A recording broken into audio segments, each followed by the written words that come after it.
හරිද? ඔය face wash කතන්දරේ කුරුලෑ වලට කියලා තියෙන වගේ බහුතරයක් කරන්නේ මාෆියාව. ෆේස් වොෂ් එකෙන් හොදන කුරුලෑ එන්නේ. ඒක භාවිතේ නතර කරපු ගමන් ආයෙනවා. කුරුලෑ නතර කරන්න පුළුවන් වෙන්නේ ප්‍රතිශක්තියෙන්මයි. ඒ කියන්නේ ඉබේට සුව වෙන්න දෙන්න ඕන, කඩන්න යන්නේ නෑ.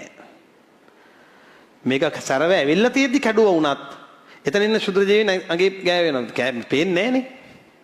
ඊට පස්සේ මේක ඔයාලා කොහෙද මූණ අල්ලනවනේ කොච්චර කිව්වද? එහෙනම් කුරුලෑ නවත්තන්න ඕන ළමෙක් පළවෙනියම නවත්තන්න ඕන මොකද්ද කියන්න බෑ.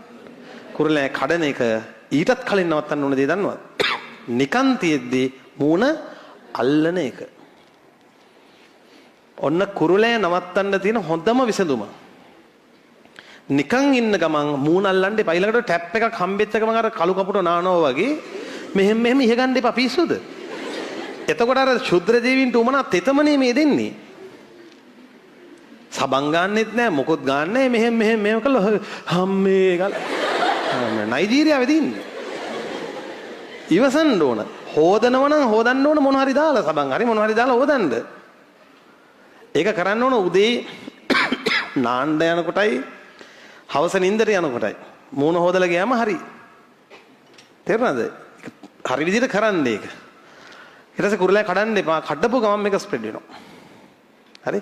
මේක ස්වභාවිකවම පැසවලා වේලලා යන්න දෙන්න. ඒ කියන්නේ කවුරු සටනින් දිනුම්ද? අපි දිනුම්. කවුද පෙරදිලා ඉන්නේ? ශුද්‍ර ජීවීන් ඔක්කොම පරාදයි. දැන් එතන නෑ කවුරු. කැලලක් දෙකක් තුනක් ඉතිරි වෙයි.